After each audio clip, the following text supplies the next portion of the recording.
So at the outset, as the world is meeting at Glasgow on the very important issue of climate change, we are discussing this particular topic because we can better address the issue provided each one of us, wherever we are, either in the villages or the towns, what we call the local governments, through our local administration, where people participate, if we can ensure and work together to reduce our carbon footprint, both individually and collectively at the local level, I think we can make a difference at the global level. And this is already accepted, and the world should be doing. I have a few important points to make. Number one, as all of you are aware, we have a wonderful constitution, which is federal in character, which means that we have a national government or a federal government, popularly known as the central government. In addition to that, we also have a parallel set of governments at the regional level. We call them as the state government. But there is also a third set of government, which is known as the local government. Now, this local government today enjoys constitutional protection thanks to the 73rd and the 74th Amendment. Now, this was enacted during our P.V. Narasimha Rao when he was the Prime Minister. So, technically, when we look at the powers of the under the Constitution of India, we have the central list and the state list. But as per the 73rd and 74th Amendment, we also have separate lists for the local governments, both for the panchayats, rural and also urban government. But having said all this, there is one flaw which I have been speaking about it. In the state list, there is one entry by name, entry 5. And entry 5 talks about local government. That is, in the state list, the state government has been empowered to control the local government. Actually, this is a flaw in the constitution because local governments, as we see, they are supposed to be the symbols of democracy.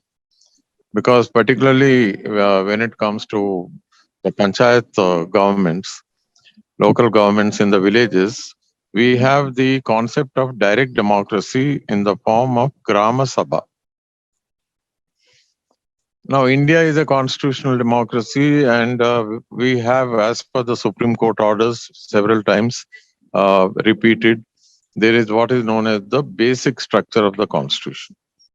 And this basic structure basically includes the entire preamble and the salient features of India's constitution.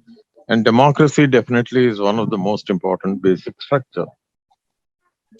Now, democracy has been clearly manifested in the form of Grama Sabha. But unfortunately, the power to control the panchayats has been given to the state governments. And state governments exercise that power through the office of the collector. And this is the major bone of contention. That is, it's a very serious issue. And today, all the local governments are suffering. They are suffering basically because of this. Recently, there have been certain issues.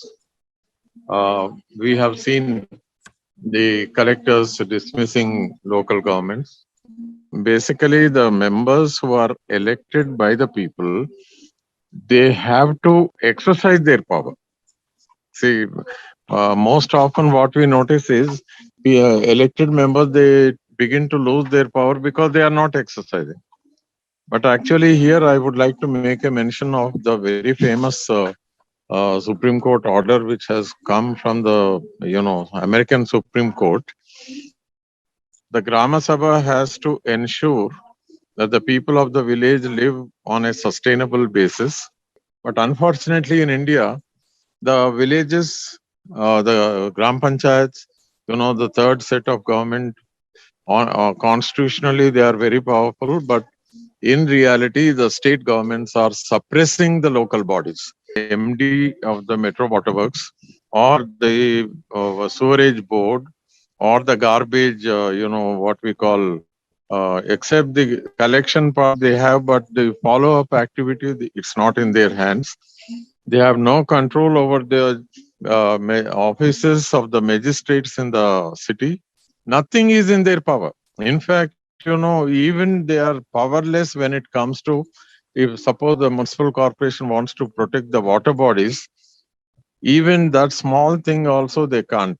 Recently, Telangana government wanted to destroy, cut about 3,000 trees in the, what we call in the KBR park. On the periphery of the KBR park, GHMC could not do anything. It is we, the citizens, who went to the court and stopped it. So my submission is that the local governments, technically they have the power, but they should exercise that power. Otherwise, they'll remain helpless. And I would suggest all the local governments in this country approaching the Supreme Court, and they should file a case demanding that entry 5 should be deleted. It should be deleted from the state list, or it can be included in the concurrent list. Otherwise, there is no future for local governments. And with these few words, because this is a very important occasion, environmental protection or climate remediation can best be addressed by local governments, because the impact that we generate here will enable the globe will have an impact at the global level, and cumulatively it will enable us to protect the planet Earth.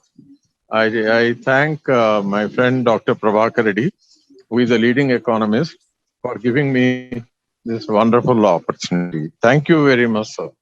There are two important points that you made, sir. One is the important one, entry 5, which need to be deleted, or it should be included in the concurrent list, because of which the stepmotherly attitude given to the local governments by the state governments, and that's one important thing. And you have mentioned about one important aspect, how you protested against the felling of trees in and around KBR Park.